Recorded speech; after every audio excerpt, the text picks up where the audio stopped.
వివాహ రేఖ గురించి మనం ఇప్పుడు తెలుసుకుందాం. వివాహ రేఖను కళ్యాణ రేఖ అని కూడా అంటారు. వివాహ రేఖ చిటికెన వ్రేలి క్రిందను, హృదయ రేఖ పైనను అమరి ఉంటుంది.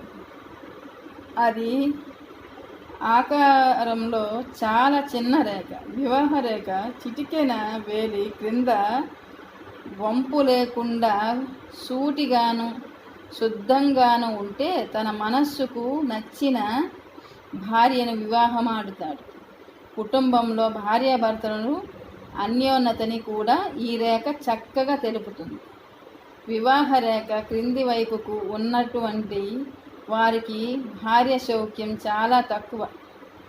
అంతేగాక లేత ప్రాయంలోనే భార్య వినియోగం కూడా అదే నుంచి సూచిస్తుంది. అలాగే స్త్రీలకు ఉంటే ఆ రేఖ వల్ల వారి భర్తకు పై సూచించని ఫలితము వర్తిస్తుంది. వివాహం చేతిలో ప్రక్కవాటం గాను బుద్ధస్థానానికి అడ్డంగా ఉండి ఈ రేఖ రెండుగా చీల్చి క్రింది వైపుగా వ్రాలి ఉన్నటువంటి వారికి అనుకోకుండా అపాయం సంభవిస్తుంది.